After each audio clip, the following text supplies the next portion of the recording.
Hello guys and girls, welcome back to another video. Today we're checking out the Swiff Audio wireless transmitter WT09. Let's go!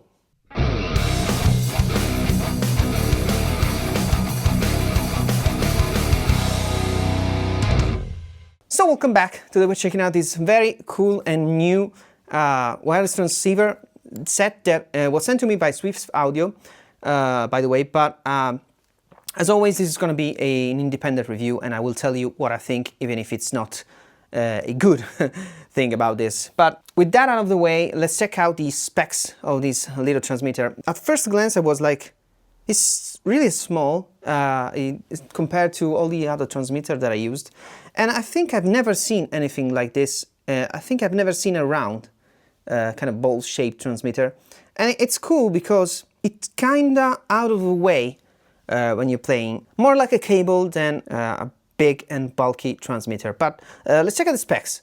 Inside the box you will find the magnetic carrier case, the transmitter, the receiver, a Type-C charge cable and a wrist wrap.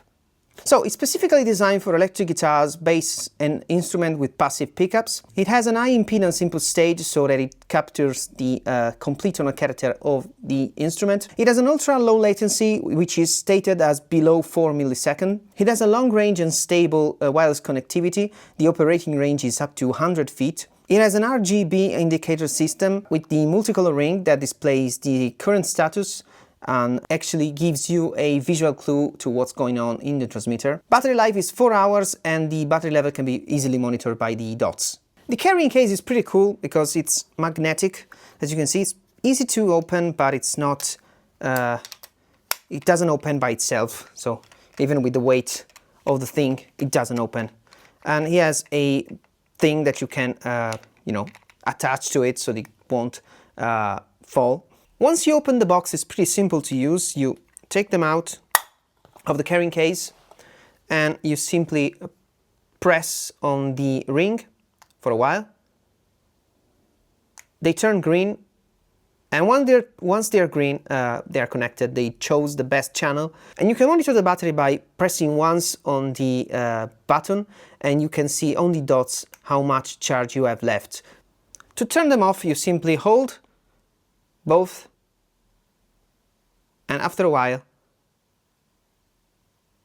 they turn off. It takes a little bit, but I think it's good that they don't turn off straight away because you might end up touching the button by accident, and you don't want it to be, to turn off by itself when you don't want. So I think that the really long press to turn it off, it's a good thing, not a bad thing.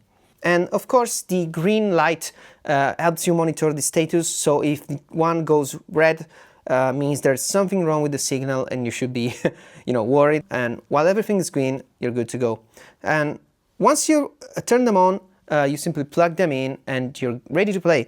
It's really cool and really simple. As I said, the form factor, I think it's really interesting, just because it's it's not that common, I think, and also the fact that they pivots around, it's really cool because it helps getting them out of the way. For example, with guitars that have the jack on the bottom, like the PRS and Gibsons and stuff, when you're plugged in, you don't want something that sticks out that much because it can catch and it can break. So when it's folded, it's a little bit less bulky, more or less like a kind of a jack of a guitar cable.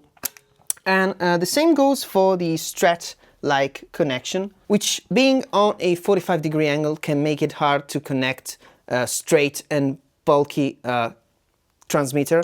But the fact that it pivots to 45-degree also because it has a 90-degree, 45 and a flat position, it really helps it get it out of the way, which I think is really a bonus for something that is supposed to be just work and not be in the way. But now let's check out how they sound and how they compare to a cable, and I'll tell you what I think later.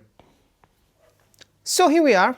I am cable free. I've connected to the Strat. As I said, the shape makes it that it's really hard to catch it. If you're moving a lot when you're playing, it's hard to hit it by accident and, you know, destroy it. Or let's check how it sounds. Right now I'm plugged into my Marshall, and yeah, it's pretty cool to have the wireless connection. And the bonus is that I have less noise, the noise that goes from my guitar and from my pickups to the amp. And right now I have a lot less noise than I am used to with my cable connection, which is a bonus, especially if you're gonna play in really noisy environment. This won't fix the noise that is, for example, a loop in the power section, but it can help reducing it a lot. But enough talking, let's hear it.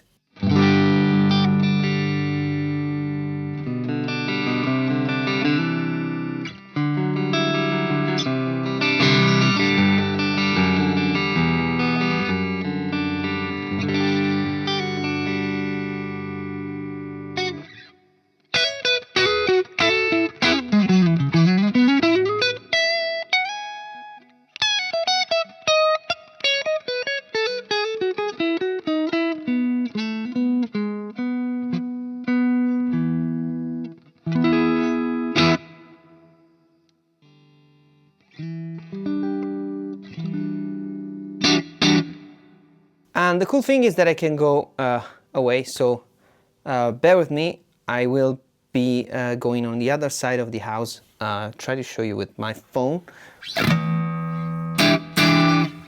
So I need a strap, and so bear with me. I'm going on the other side of the house as far as I can get in my house from the amp to see if the sound changes. So I have to put you down here. Bear with me. Let's see.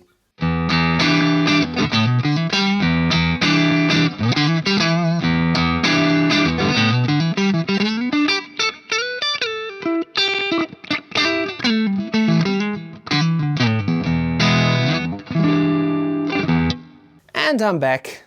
So I think the reception is pretty good, considering the fact that there are walls between where I stand here and where I was before. Yeah, I think the reception is pretty good. I don't know about the latency, I will check it out later. Yeah, I think it sounds good. Let's compare it to the cable really fast. Let me get a cable. So, first the wireless system, simple chord.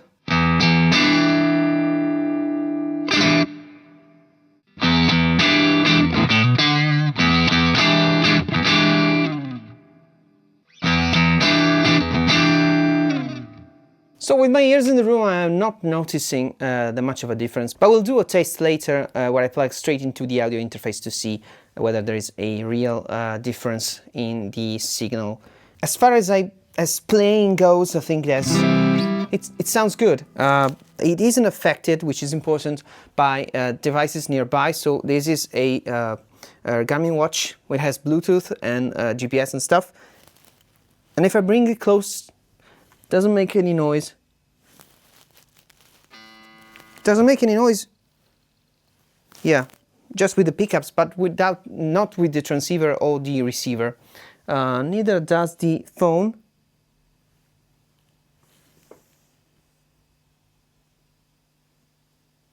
Only when I put it close to the pickups, which is a bonus, because if they're not done well, they will pick up anything that is close, that has RF, lights, all the stuff. So this is a quality test.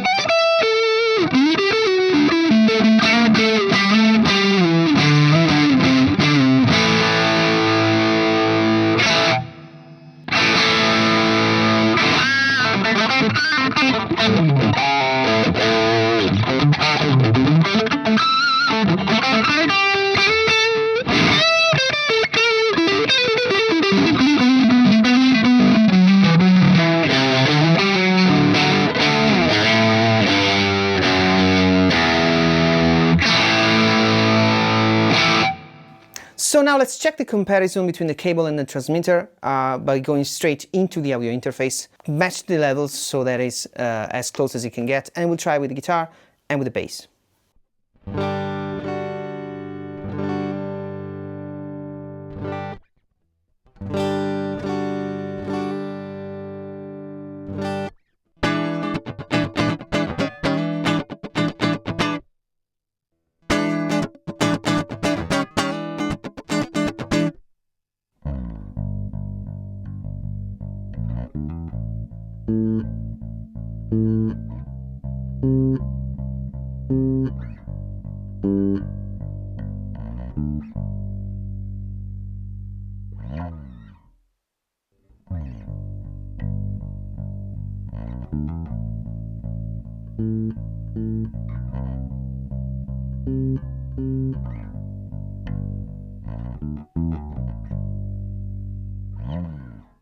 So as you heard, they sound pretty good. Are they the best?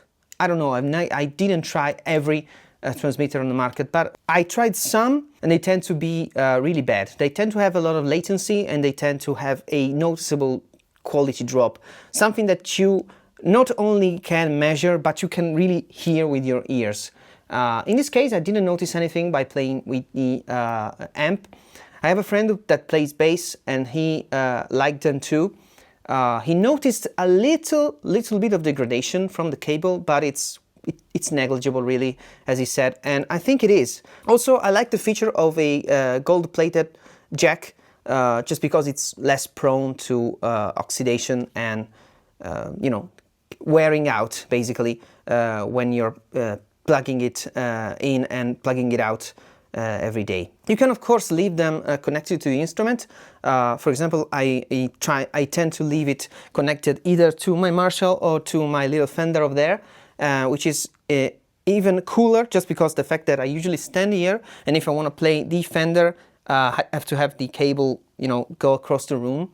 While with this, I don't have any cable, and I can move easily without having the cable catch one of the lights and one of the tripods of the camera. So it's really cool also for content creation to not have cables in the way. Yeah, considering the fact that the audio is basically the same as with the cable. So if you're searching for a wireless transmitter that just works, I think you should consider this. Swiff Audio is a new company, but they are really focused on getting the most for your money, you know, giving you what you need. I like companies that give us what we want, and I think that this is exactly what I would want from a wireless transmitter, just by the fact that I've been using it, despite I have never been a kind of interested in a wireless connection. I've always thought that the cable was more reliable, just because of the battery, but really I've been using these two a lot since I got them, and I have to say it's pretty cool to not have cables in the way. So if you're searching for something like this, check them out. Leave a link in the description, and yeah, this is it for today. Let me know in the comments what you think. Subscribe if you want to support me, follow me on Instagram, and I'll catch you in the next one. See ya!